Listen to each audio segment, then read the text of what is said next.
Heeding medical advice to avoid long-distance flights, I had to decide to cancel my transatlantic ride to Toronto. Therefore, welcome to Gdansk, former Danzig, where this video is filmed and close to where I have been born. It was Milton Zeisman who had proposed to replace my talk in Toronto with that video. Andrew Fitz accepted it. Clark Welton helped in editing the slides I show you. He hasn't seen everything, so if there's still mistakes left, they're all mine. And we have an audience here. It's my son, Tadeusz Heinsohn. And I will go back 20 years when I wrote this book, The Creation of the Gods. I dealt with the impact of celestial events, of celestial powers on the religion of man.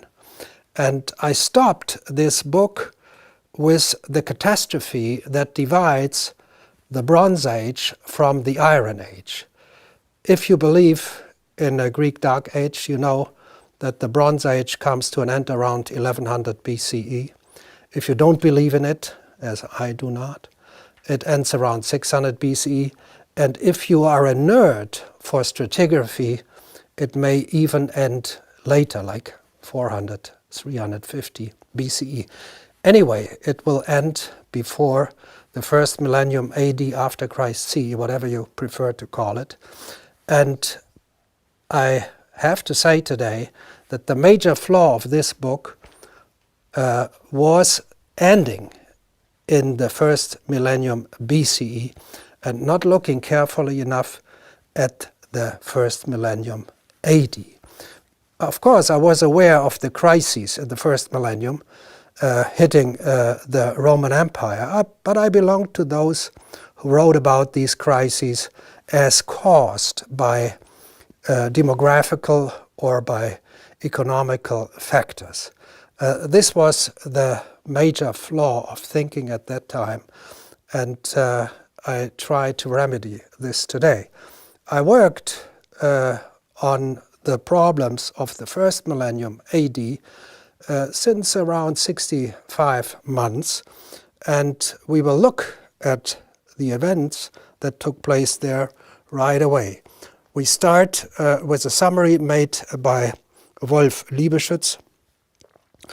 He survived the Holocaust in England. He was from Hamburg, Germany. And he had to say this: the climax of the classical city was reached in the first 2 decades of the 3rd century. After that, it never recovered. The empire was passing through the crisis of the 3rd century. First hit. Next one. During the 6th century, the cities of the Greek East were hit by a series of severe blows. The effect was like the crisis of the 3rd century. We continue from these 2 crises to another one that is much less known. But I just want to show you here what these 2 crises meant. First, you had this area attacked, and 300 years later you had this area attacked, and it looks as if there was very little overlap. And for such a big strike, you would expect, of course, some overlap at least here at these frontiers. Now to the 10th century collapse. Polish scholars were quite avant-gardist in that research. It shows us that we have massive destructions running all the way from Norway to modern Iraq. And I just quote here on the catastrophes of the Viking cities. In the Scandinavian lands, the old rural places of power, commonly called central places, all met their end. A general conversion to Christianity took place at this time. If we move to Poland, there was a rapid, sometimes catastrophic, collapse of many of the pre-existing tribal centers. These events were accompanied by the permanent or temporary depopulation of former areas of settlement. And we move further south to the Black Sea, to Bulgaria. The Bulgaria metropolis Pliska had its whole production area covered by considerable amounts of erosion material. The Pliska basin was turned into a desert landscape in the 11th century. So if we take a look again at the areas that were mostly affected, we have to go all the way around here, and you are getting curious how such a strange arch could have been so meticulously executed. We summarize three major conflagrations. First, 3rd century crisis. It strangles Western Europe, stretching some 2,500 kilometers from Lisbon to Bari. Then we have Justinian's 6th century comet, devastates Eastern Europe, stretching also some 2,500 kilometers as the crow flies from Sirmium to Karnak in Egypt. And then we have the 930s disaster. It flattens the slim periphery left alone by the first two strikes in a huge arch from Oslo to Baghdad, some 4,000 kilometers as the crow flies. So you get the impression that some cosmic monster had tried to wipe out this Roman culture with just one blow. And then in a way, the cosmic maze seemed to have slit a bit far to the left, to west, and the monster had to come back to do the job and hit the right side, and still was not happy because people on the northern edges and on the eastern edges appeared still to be standing and laughing, and the monster came back and finished the job for good. It's very difficult to imagine a celestial event of this type that so neatly divides the destruction into three periods. But it doesn't end here. If we look at the crisis of the 930s, 920s, 940s, give or take a decade, we have to acknowledge that the classical Maya culture also collapsed. And if we look at Samarra in Iraq, the Abbasid city destroyed around the 920s, 930s, we are looking at 12,500 kilometers as the crow flies. That's a huge distance, and it requires some massive agent to wreak havoc on these enormous areas. So what are the causes suggested for the first millennium cataclysms? For the first century crisis, the theory goes that enemies, barbarians, mostly Germanic tribes, destroyed the Western Roman civilization. Yet it's very difficult to imagine how human beings could make entire cities disappear under mud, sand, or water. The 6th century crisis is the most meticulously researched. Since 1984, theories are put forward. They are mostly focusing on volcanoes, Volcano Rabaul, Volcano Krakatoa, Volcano Tierra Blanca, and some unknown, unidentified volcano in North America. Since 2009, comets are taken into account, and in 2016 even former comet Encke that disintegrated into the Taurids is seen as a possible impactor. For the 930s collapse, we have a major problem. It's the closest to us, and there are not any written resources for the sources. For the earlier catastrophes, we have written sources, none for the 10th century. And the only agent so far considered is volcano Elgia on Iceland, volcanoes Katla And Vatnajökull also exploded. 18 million cubic kilometers of lava were released and 450 million cubic kilometers of sulfurous aerosols covered the northern hemisphere. This was big. If it was big enough to touch all the way down to Iraq and far west to the Yucatan, I cannot imagine. I think it must have been a byproduct of something bigger. Now, if you start doubting that we are dealing with 3 different strikes with very little overlap, if you believe it may have been just a single strike, of course, you are confronted with chronology. The strikes are divided over 700 years, and to imagine the 3 strikes as just one will force you to cut 700 years out of the first millennium. This sounds bizarre. It sounds just impossible. So when I started to understand the chronology of the first millennium, what struck me most is that from antiquity, 1st to 3rd century, to late antiquity, 4th to 6th century, and then to the early Middle Ages, 8th to 10th century, you always have the same architecture, the same Roman basilica architecture.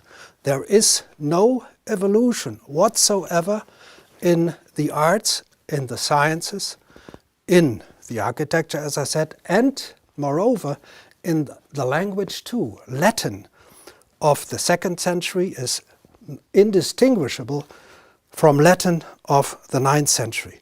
So it's very strange, because before antiquity and after the early Middle Ages, you have evolution, you have changes.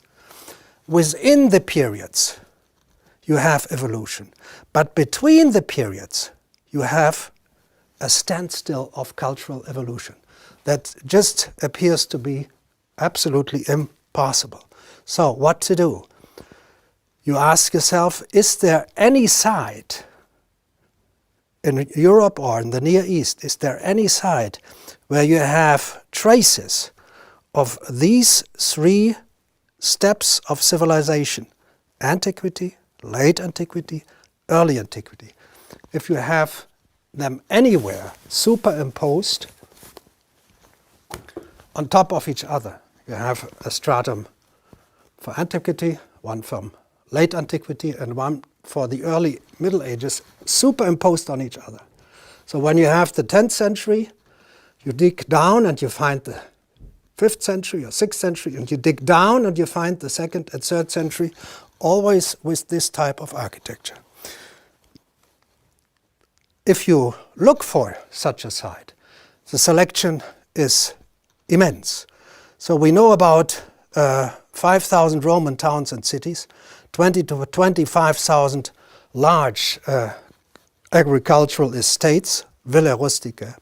And further east, we know about at least 5,000 Chernyakov sites. They are outside of the empire. They are located about here.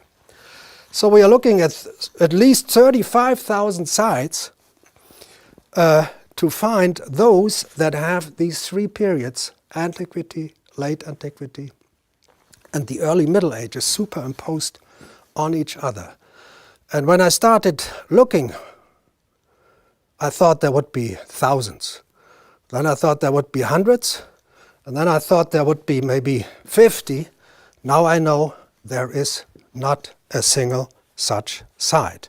And it's not a result I decided upon myself, but it is the result of asking many, many experts. So, if you get familiar with the idea that some 700 years have to be cut out of the first millennium because these 3 periods that form the 700 years are nowhere existent on top of each other, you ask yourself, why not obey scientific dating? And the most respected by archaeologists now is dendrochronology. You're counting tree rings. And so you have heard, of course, or read that the tree rings do confirm the number of years of the first millennium. This is true of a very famous man, like Mike Bailey. He says, of course, the first millennium has 1,000 years, not 1 year, maybe not 1 minute left. But then the Larsens, very meticulous researchers, they say no. For the first millennium, we just have 782 years in tree rings, not more. So we have to cut out some 218 years. And very recently, you have the attempt by Tim Cullen of Malaga Bay to say the first millennium has only 550 years. So you cut out 450. I have a lot of respect for all these researchers.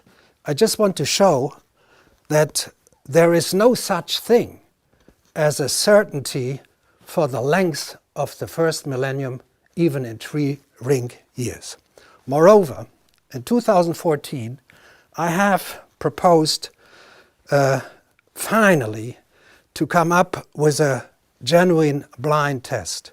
So I had asked, especially had asked Mike Bailey, to start his work on a site in which you have antiquity, 1st to 3rd century, late antiquity, 4th to 6th century, and early Middle Ages, 8th to 10th century. And you take from every strata group, you take construction timber and construction timber from here and construction timber from here. And then you send it out to 5 different dendrochronological institutes, and they don't know, of course, what they are receiving, but somebody knows what he is sending out, and they will come up with a blind test. You would expect this has been done long ago. It was never done. I have to add, though, that my proposal was a bit mean, because I made the proposal when I had already discovered that there is no such site out of the more than 30,000 that we know that has these 3 strata on top of each other. Thus, you cannot find any place where you can pull out a piece of wood here, a piece of wood here, and a piece of wood here, and then date it. So most of you will now think about Rome, and you think, but Rome has everything. In Rome, you find for every century, from 100 to 900, you will find buildings. And this causes me to reenact, in a way, the first-class freshmen that study Christian archaeological history. They are confronted with 2 enigmas, or with 2 miracles. Miracle number 1. Christianity, they are told, is the only major religion in the history of man that had to do without temples, without buildings, without churches, for 300 years. Enigma number 1, miracle number 1. Then, eventually, 300 years after Christ, in the 4th century, when they started to build churches, they decided to do this in the style that was 300 years out of date. So they built their churches in the basilica style of the 1st century. This is Old St. Peter, dated to the 4th century. And this is, in the same city of Rome, of course, the Basilica Ulpia, built in the late 1st century CE, or after Christ.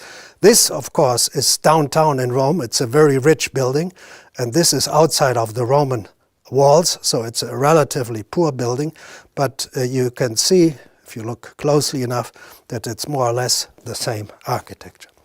Okay, now we move to late antiquity, 4th to 6th century, and here we again find in Rome basilicas with these peculiar ground plans. And now you tell me, look, there you have it. You have this in antiquity in Rome, and you have this in late antiquity in Rome. Yes, That's how it is called.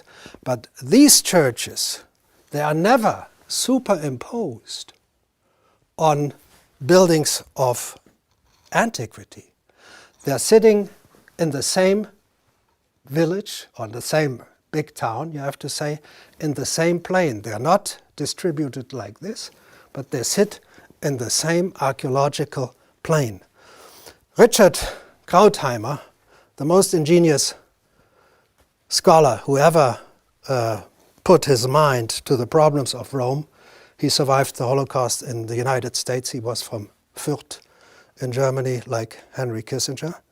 So what he discovered for himself was that in late antiquity, the Christians created a renaissance of antiquity, a perfect renaissance, down to the building materials, down to the roof tiles. And then in the early Middle Ages, 8th to 10th century, there was a second renaissance of the basilica types. And he was so precise that he could show in the 9th century, they imitated ground plans of the 5th century. And in the 8th century, they imitated ground plans of the 4th century. So, thus, it looks like a complete and perfect renaissance. But again, all three types of buildings are never found superimposed on each other. So that's why even for Rome, if you look at any particular area of Rome, you never find antiquity, late antiquity, and the early Middle Ages superimposed. You find them like this, side by side. And this is the question I'm just asking. Can we cut out 700 years out of the first millennium? I compare now Rome with Constantinople and Jerusalem. You see, this is antiquity Rome, 1st, 2nd century. This is late antiquity Constantinople, 4th to 5th century. And this again is Jerusalem, 1st to 2nd century. At the first glance, you get the impression this is the Circus Maximus of Rome with the imperial palace. This is Circus Maximus of Constantinople with the imperial palace. Down here, you get the impression, oh, they really try not to fall too much behind the 1st and 2nd century AD. So now we go into Rome, and you see in the colors, I gave the same colors to antiquity, late antiquity, and early Middle Ages. And in each period, you have the same basilica style, the same building materials, the same colors and paints. You have no new living quarters here and no new living quarters here. So the churches, they are divided over the three periods. But the same is not done with the living quarters. You have living quarters basically only for one period. Wherever you put them, you can put them here, you can put them here, you can put them here. But you don't have 3 times living quarters on top of each other. But what is even more striking in the latest period, 8th to 10th century, you have, as I mentioned before, the same Latin as 700 years earlier in the texts that are attributed to this period. Moreover, the texts that are attributed to this period mention nearly all the famous buildings dated to the 1st or 2nd century. From the Colosseum to the Pantheon, but everything appears to be intact again after the Western Roman Empire fell, after the Eastern Roman Empire fell. Suddenly, in the early Middle Ages, everything is intact again. So you have an additional hint that we are dealing for all the three periods with just one period that in chronology is distributed, split, put on top of each other, but that in stratigraphy and in cultural elements belongs to the same period.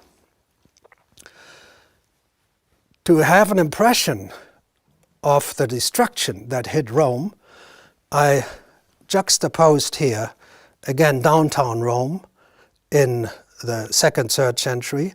And this is Rome around 1500. And you can see that the city is still full of mud heaps, nearly as high as the Pantheon, because they had dug out the Pantheon and thrown the mud that had covered the city behind it. And very few buildings are left. So here you see the Pantheon here you have the Pantheon here you have the Colosseum here you have the Colosseum here. It's a wasteland with a few significant ancient buildings and churches. If you do a close-up on the very downtown of Rome and of the entire empire, stretching 4,000 kilometers as the crow flies, you can see that even in the 16th century, downtown Rome is still used for basic food production, agriculture. So the Circus Maximus is divided in individual fields with water ditches, and you can see the imperial palaces. They still look like a Hiroshima or Dresden. If we turn to Byzantium, we have first antiquity, 1st to 3rd century. The authors of that period, especially Cassius Dio, he tells us that from the 1st to 3rd century, Byzantium, or Constantinople, whatever you want to call it, is second only after Rome. It's the second most important city of the Roman Empire. And it has for the first 3 centuries basically not one brick, not one house, nothing. But in the 4th to 6th century, when you have this impressive picture of Constantinople I showed you here, in the 4th to 6th century, you have a civilization in Byzantium that is indistinguishable of Roman civilization from the 1st to 3rd century.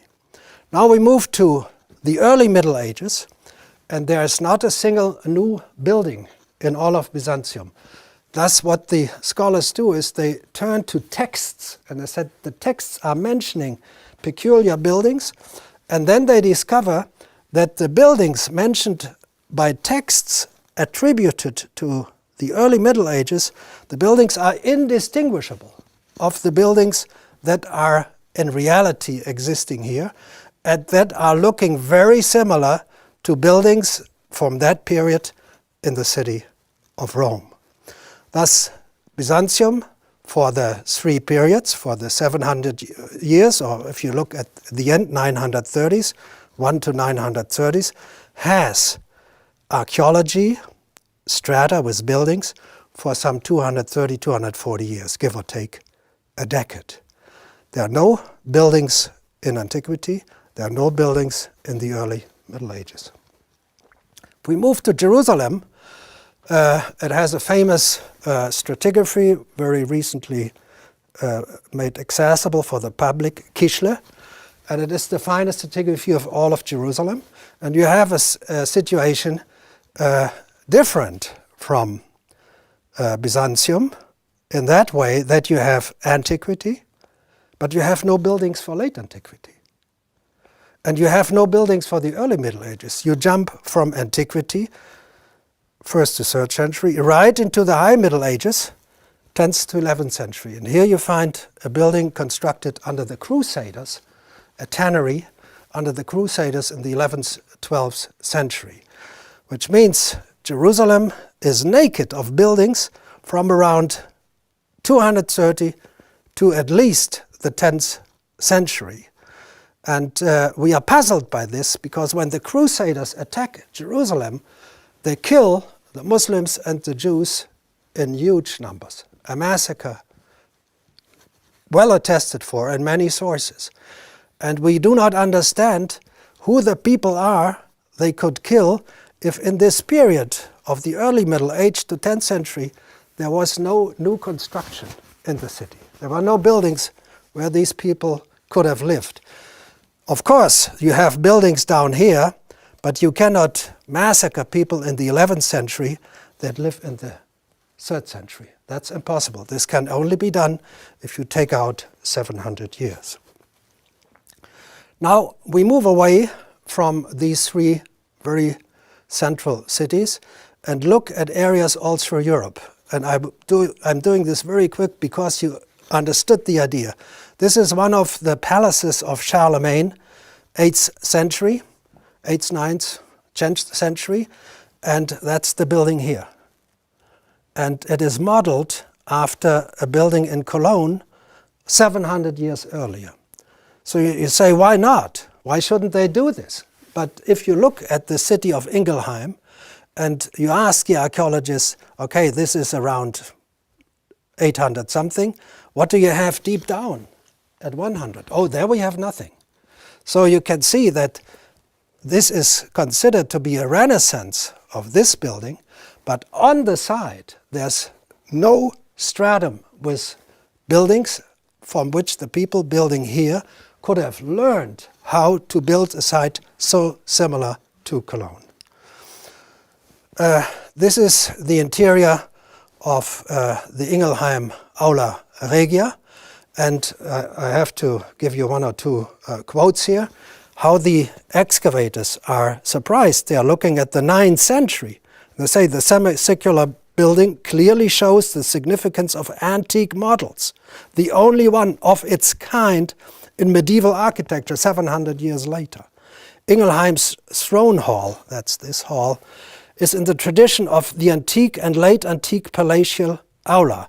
And I have to add, the colors here, the painting here you find is down to the chemical fingerprint, identical with colors that were employed 700 years earlier. The aula roof was covered with tiles formed in the ancient Roman way.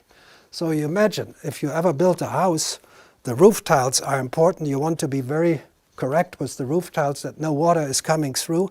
And why would people in their right mind not change even the roof tiles 700 years later?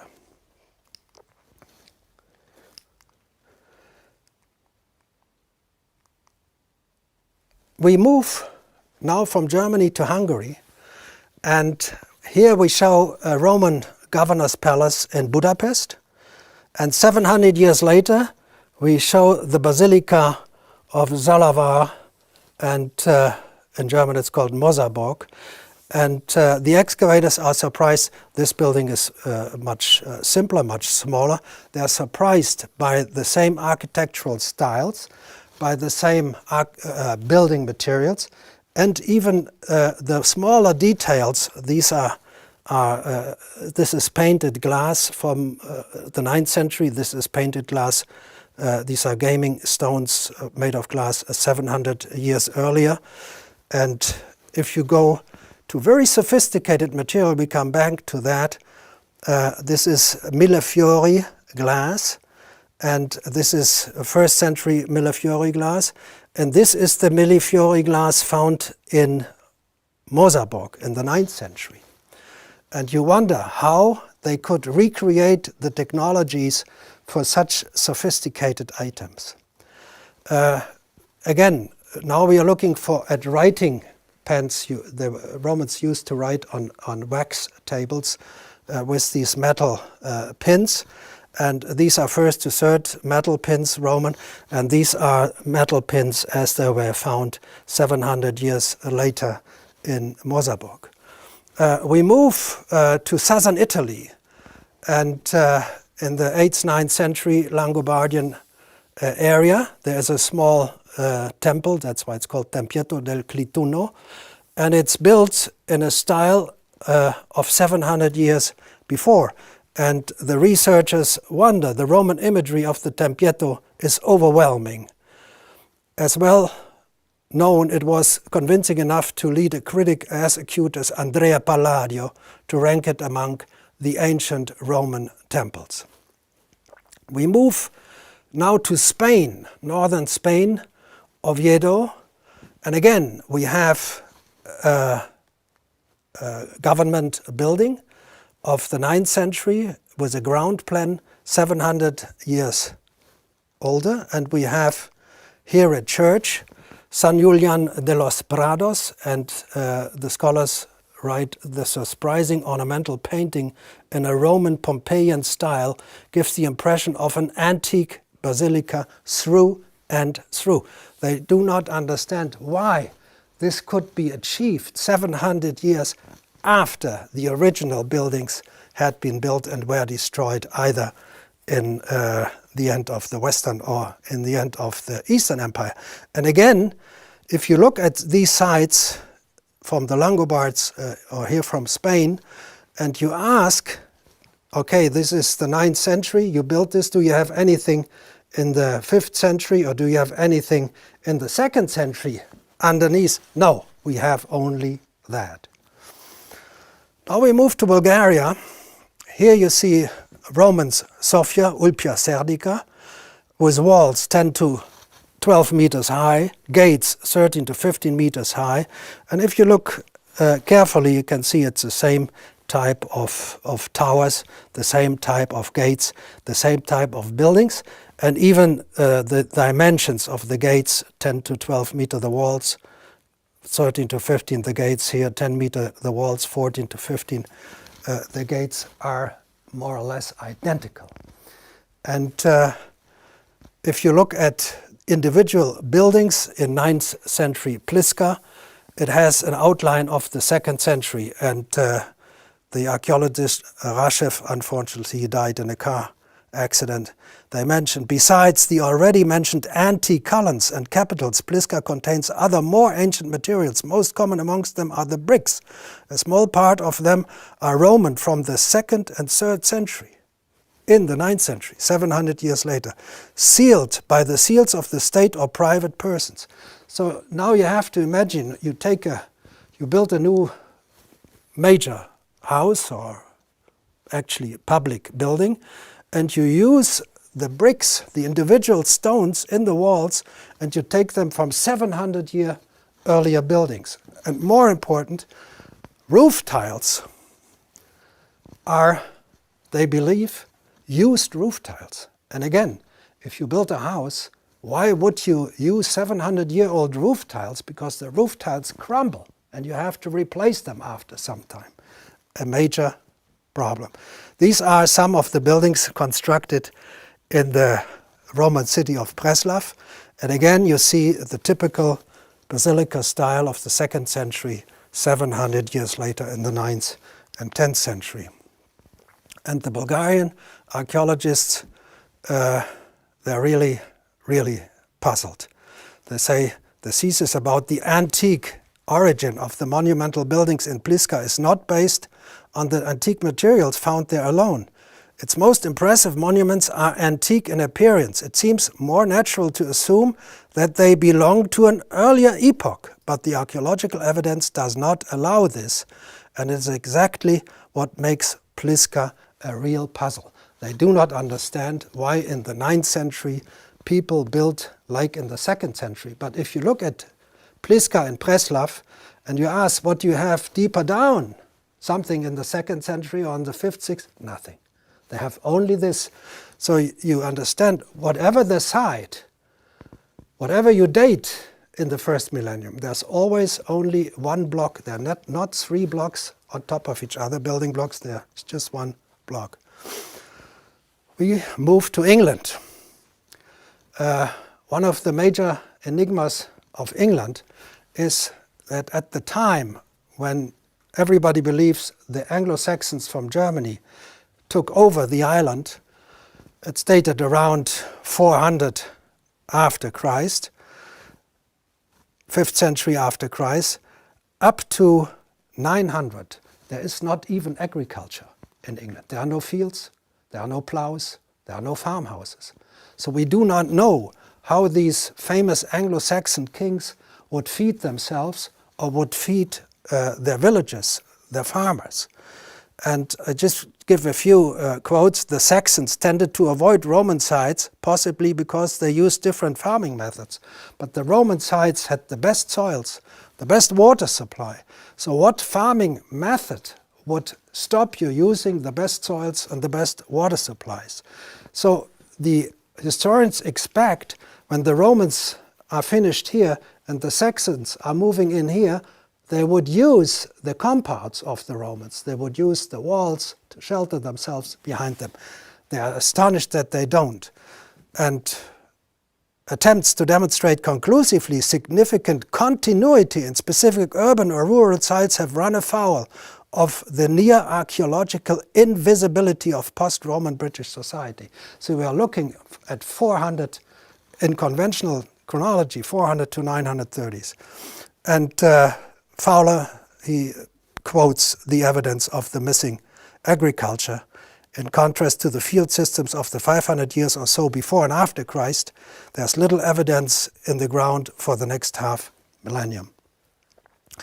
Now, Alfred the Great is considered the most famous Saxon king. He's famous here in Poland too because he sent out Wulfstan to find Truso close to Elbląg. And the problem with Alfred the Great's city of Winchester, Venta Belgarum, is that for the 9th century, when he is dated, there's nothing there. There's no palace, there are no farmhouses, there are no streets, there are not even toilets there. It's just nothing. But if you go down in Venta Belgarum to the antiquity period, so here's Alfred's period where there's nothing, here's the late antiquity where there's nothing, but if you go down here, then you have a rich stratum of houses, of palaces, with wonderful Roman mosaics, and nobody claims property of these palaces, of these houses. And I take the liberty to return this property of the palaces in Winchester to Alfred the Great. But I can only do this, of course. I can only give him a palace of 200 in the year of 900 if I cut out 700 years in between. We move to Ireland. Ireland is perplexing because it has this very famous and well-known Celtic patterning art.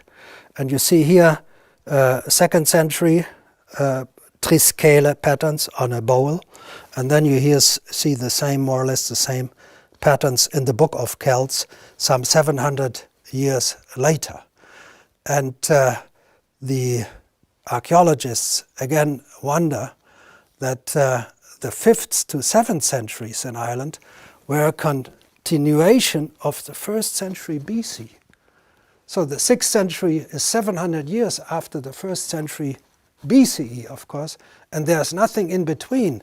And then, after nothing in between for some 700 years, the culture is, or at least the art decorations are the same. And if we look at this in a more table-like way, you can see Latin settlements and the Celtic triscale style. And then you have from 200 BCE to 300 CE no buildings. And then in the 8th century you have settlements again and you have the same triscale style again. We move to the Viking period. You remember that the catastrophe of the 10th century wipes out these territories here, all over Poland. You go to Bulgaria and you move on down to Mesopotamia. What is the most striking feature of the Vikings? They are considered to have been the most daring seafarers in the history of mankind. But today we believe that these great sailors did not have the square sail from the year 100 to around the year 700. Everybody else, so this is a Roman ship with the square sail of the 1st century or the 4th century, the antiquity or late antiquity, of course they are the same because these two periods are in chronology like this, but in stratigraphy like this. The Vikings come later with similar ships. These are war galleys and these are transport ships. This is a 2nd century Roman ship and this is a 9th, 10th century Viking merchant vessel. They look very much the same. And if we go back into the Viking sites, you see again here that in the 8th, 9th century, this is Haithabu, the biggest Viking city, you find glass shards that are very similar to glass shards 700 years earlier. And again, you find, now we are at Trousseau, here in Poland, you find in Trousseau in the 9th century these wonderful Millefiori glass items as you have them 700 years earlier in Roman times. And if you ask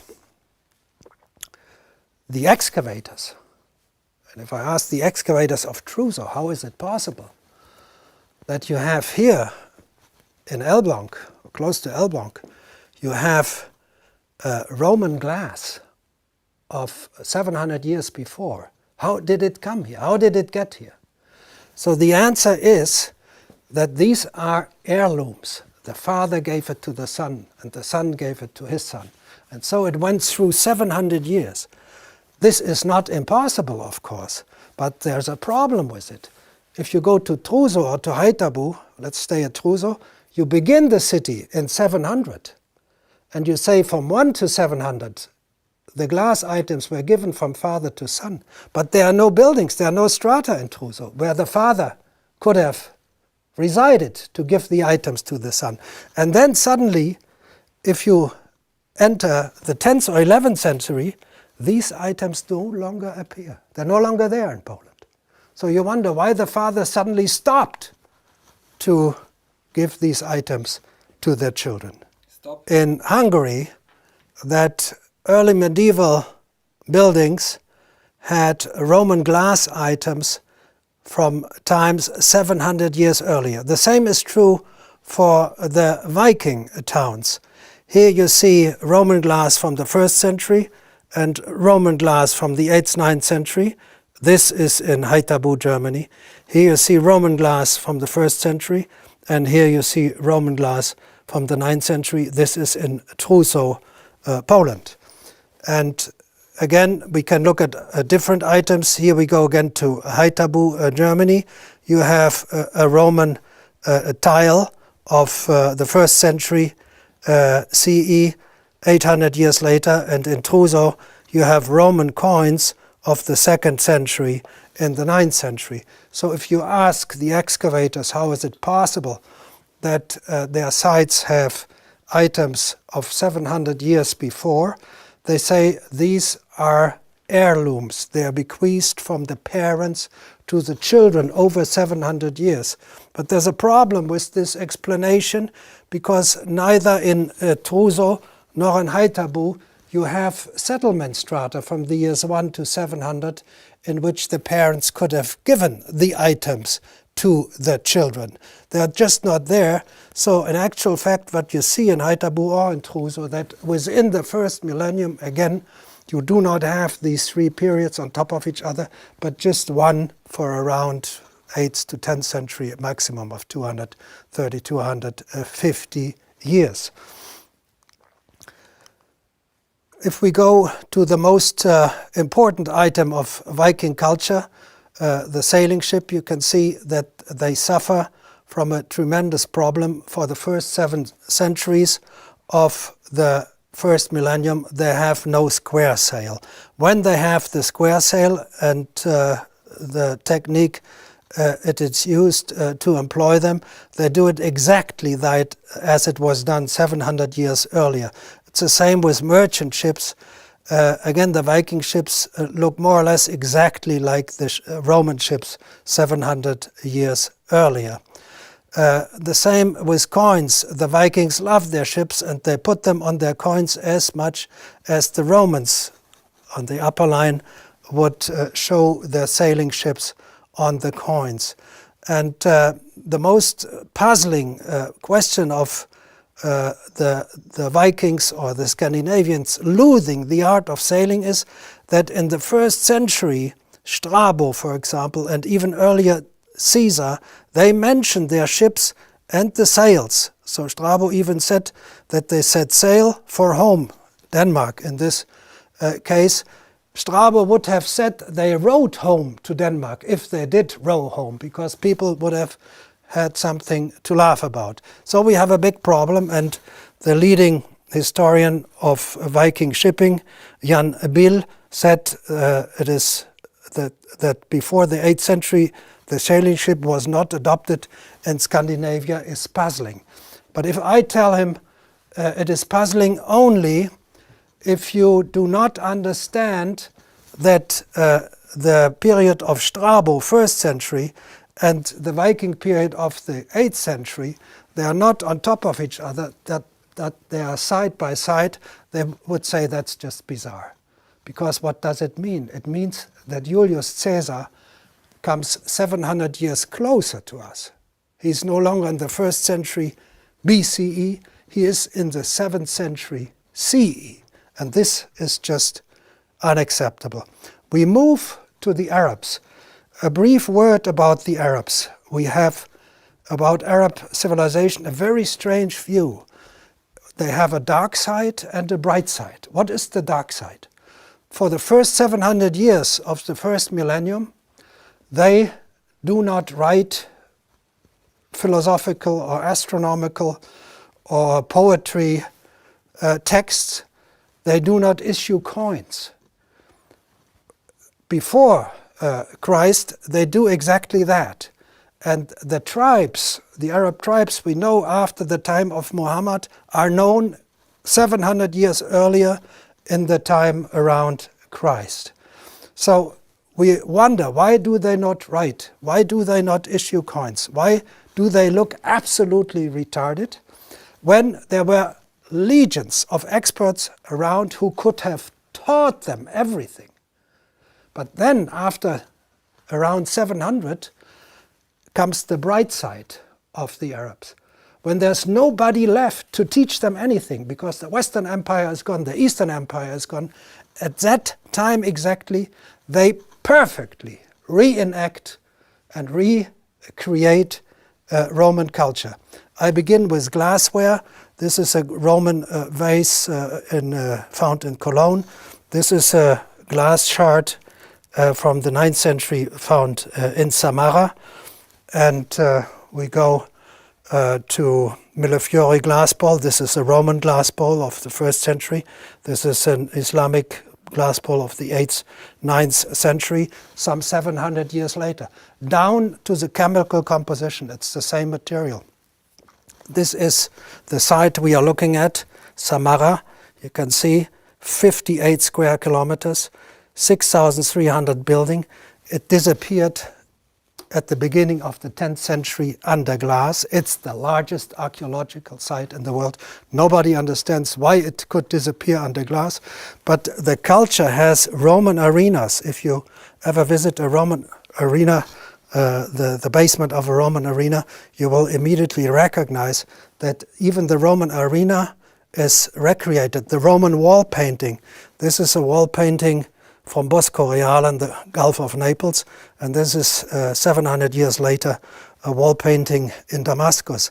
And the art historians, they really surprised. The famous 8th century frescoes resort to ancient motifs, show parallels with the motifs of the 1st century frescoes in Pompeii and Bosco Reale 700 years earlier. This is a palace from a wall painting from a palace in Jordan, and it's called the Desert Castle. And the painting, as you can see, a unique painting embellishing the hot room of the bath complex, shows ancient Greek influence after this ancient Greek Hellenistic culture has disappeared for some 700 years. And further down, it's indigenous Hellenism that is local, not alien. So 700, 800 years after Hellenism, they go back to Hellenism.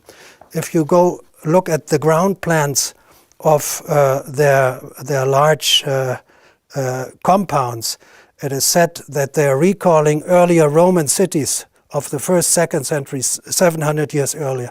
If you look at the peculiar arches, they look like Hellenistic arches 700 years earlier. And again, if you ask the experts, what do you have in these wonderful cities from 1 to 700?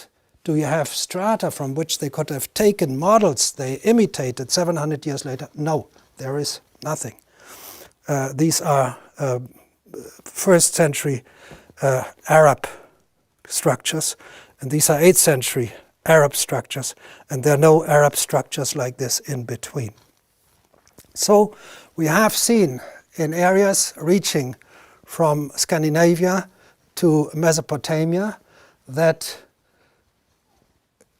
material culture, some 700 years apart, looks very much the same.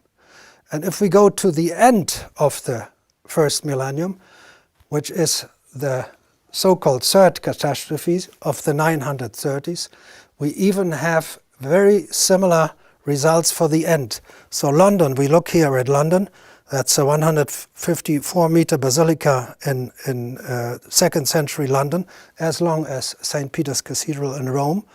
And you can see parts of London were already covered by a horizon of dark silts, often described as dark earth. Land was converted to arable and pastoral use, or abandoned entirely. So downtown London turned into agricultural land like downtown Rome.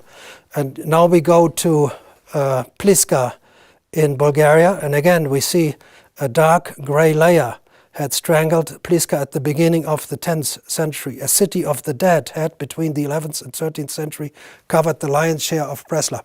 The entire city area turns into a burial ground for the dead.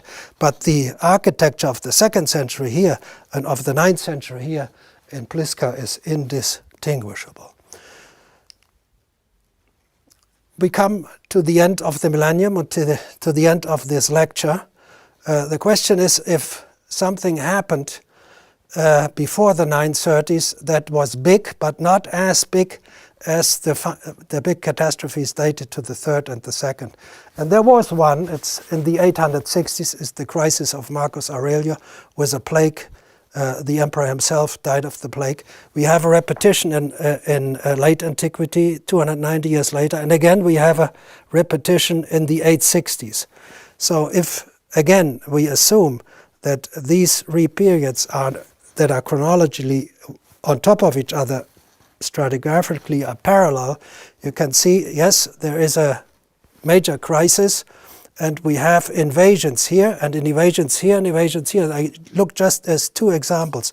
Here you have invasions of the Xiongnu and the Quadi. Here have the Huns and the Gothi. Here have the Hungarians and the Vikings. And they all enter Italy, Friulia, Italy, Friulia, Italy, Friulia again. So from three different sources, I assume, we are always looking at the same invasion. And this is what in Germany is called the Völkerwanderung, or the migration period. And then, of course, in the 230s, 530s, 930s, we have these three catastrophes, and again, I say stratigraphically, they sit in the same level.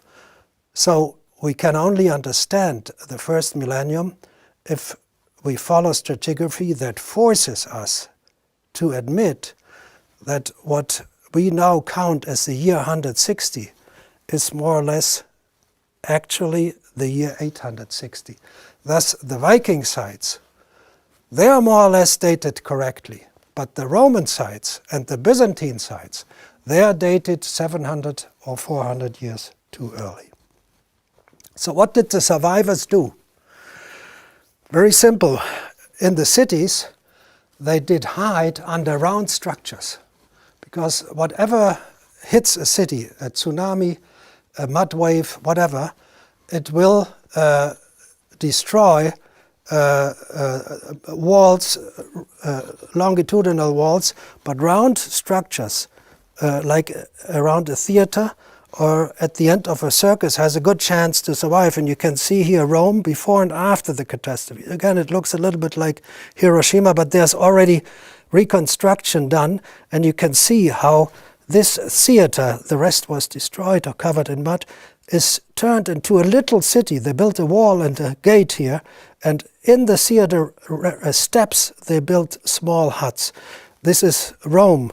This is the same in Calabria. It's an excavation report. Here you see in green the little huts built right into the theater. This is in Spain, in Tarragona, Tarraco, where the buildings were built into the circus. And in the wall of the circus they had also dug a little gate to enter there. So that's a way to survive.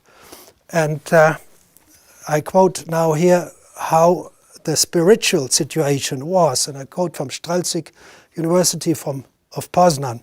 He said the 10th century was the age of iron, the dark age, in the sense of more primitive relationships and the lack of enlightenment of our 10th century ancestors. A period of renewed and universal anarchy in social relationships came. The development of Latin Europe became retarded. In the period from about 920 to 960, nothing of any great interest in the fields of intellectual development or literature appeared in Latin Europe. So if 40, 50 years, no scholarly texts are written, then knowledge is simply wiped out. And aside of these structures in the remaining ruins of the cities, round structures, what we have is an explosion of monastery building. And of course, the monastery existed earlier, but that nearly all of Western Europe was covered with monasteries. That started in the 10th century only. It is not understood why this is the case. And my explanation is a pretty simple one. Remember, there are no written sources for this 10th century catastrophe, and I think we have to look at the sources that exist for the 3rd century and for the 6th century, because these three catastrophes are side by side. And there we learn that the population losses could run up to 90%. Maybe average 40, 50%. So you had survivors, but you no longer had functioning entities, social entities. You had rich and poor. You had slaves and masters. You had pagans and Christians. And they would not have talked to each other before. Now, to have a chance of survival, they had to find a common ground, and some Christian egalitarianism was the foreign ground that allowed them to work together and to survive in a non-monetary system. The monetary society was struck too. So you had this kind of Christian communism in the monasteries. The military men, the knights, they start with their castles on the hilltops, with drawbridges, with moats, kind of structures that did not exist in the first millennium. And even the villages are located up into the hills because the people feared that something bad would strike again and hit them too. We are now in the High Middle Ages, 11th century, and these are images of a church close to Rome, of Gaeta. And people who moved into the church, on the right side, they could see this monster. Here on the right side, they could see this monster devouring a human being. And when they came out of the church, again on the right side, they could see the monster releasing a human being. So it is the imagery, for example, of Jonah and the whale that was used to remind the faithful of what they had gone through and what might happen again if they are not faithful.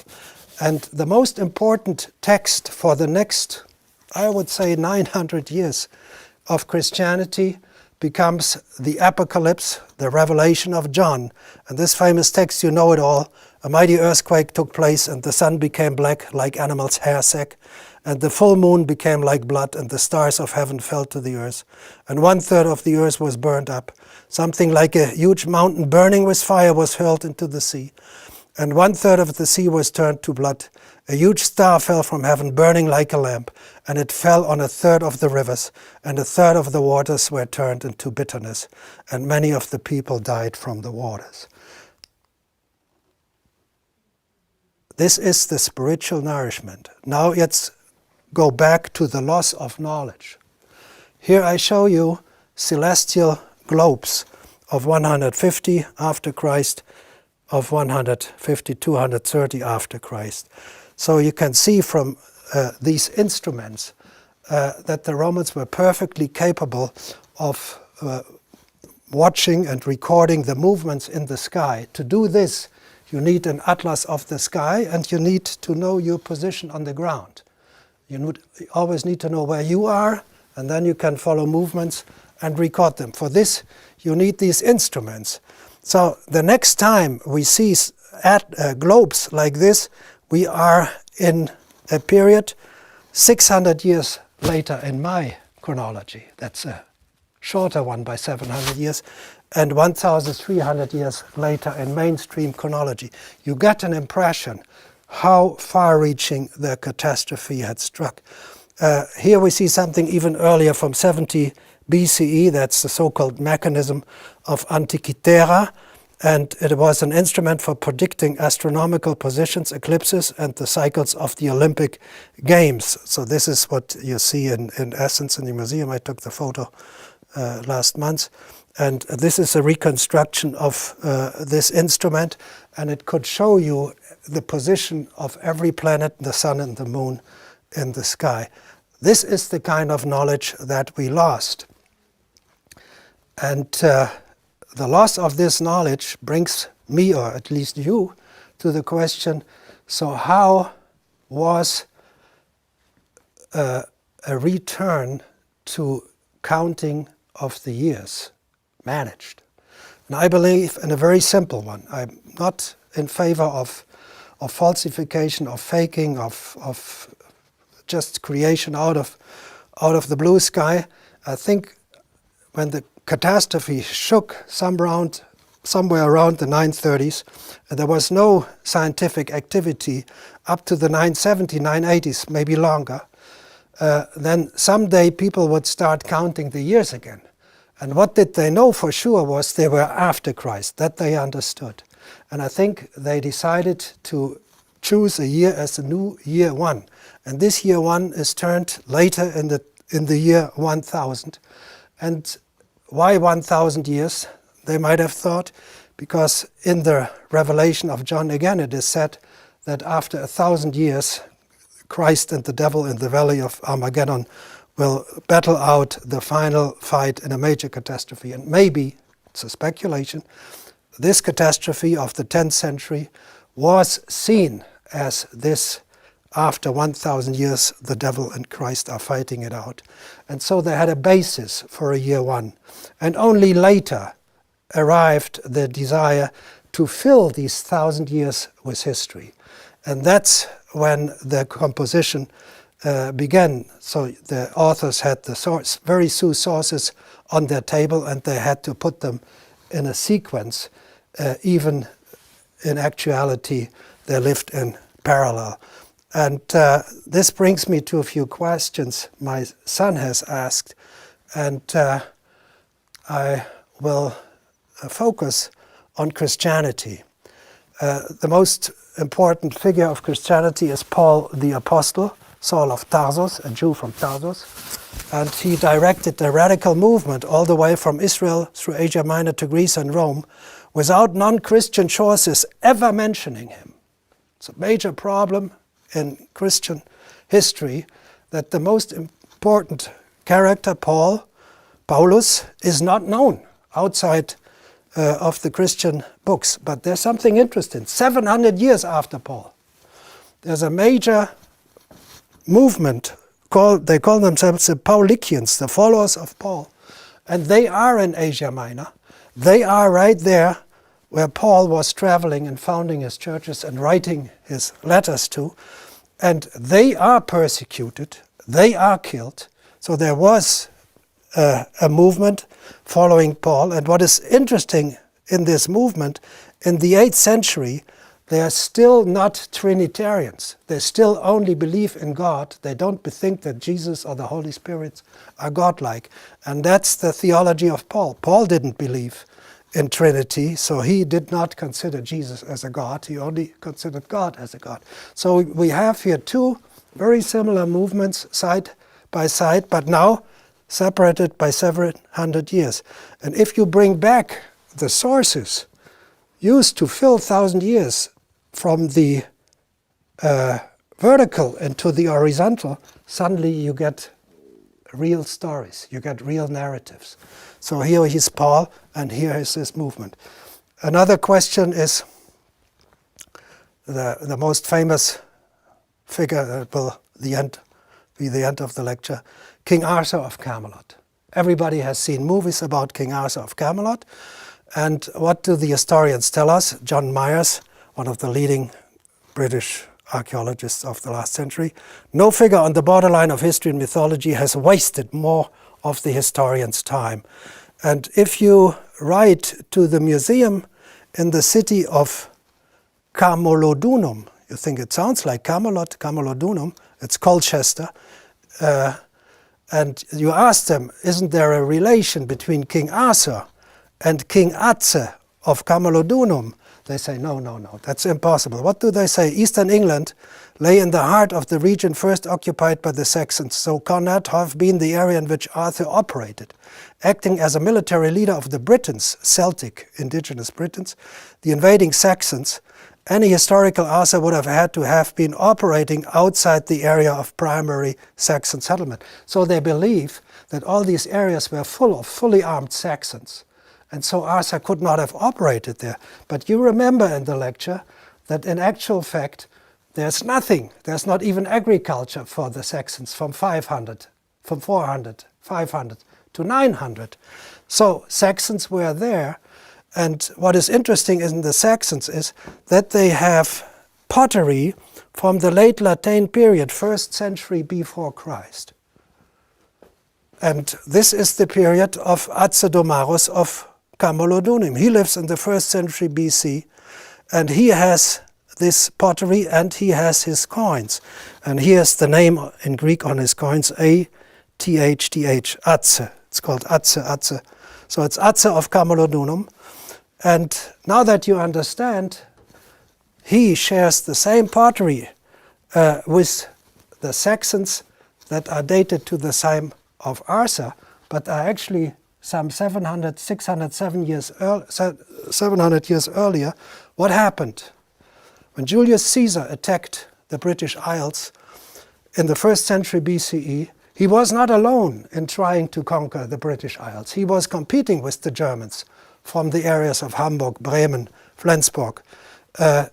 They were much closer, they were much better equipped to take the islands than the British. So they were fighting each other, and the local people, the Celtic, the Britons, they were in between.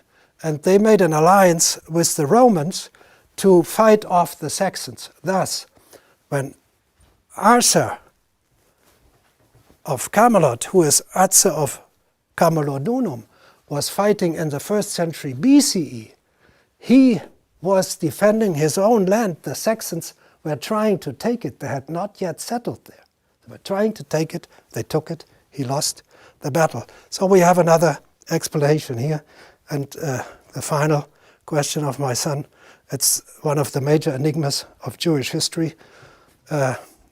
Ashkenazi Jews, they begin in the High Middle Ages, after 930 Common Era. Later they moved to Poland, everywhere else. And the problem is that in the early Middle Ages, in their original area in Germany, Belgium, France, in this area, there is no archaeological evidence for Jews from the 8th to the 10th century. So there's a hiatus of 300 years before the High Middle Ages. So they say if the Ashkenazi Jews begin here, and there are no Jews whatsoever in synagogue architecture for 300 years, they have nobody who could have been their forefathers. We have the same situation like in Jerusalem, where the Crusaders massacre Jews and Muslims, but in the stratigraphy of Jerusalem, you do not have Jews before this massacre occurs. So now when you understand that the Antiquity, late Antiquity, and early Middle Ages periods are not chronologically but stratigraphically like this, then all the hard evidence for Jews in this period belongs also to this period, where supposedly there is no hard evidence, which means that the Ashkenazi Jews are immediate followers of the Jews of the period that is now divided in Antiquity, Late Antiquity, and Early Middle Ages, but in actuality is one. Thank you for your attention.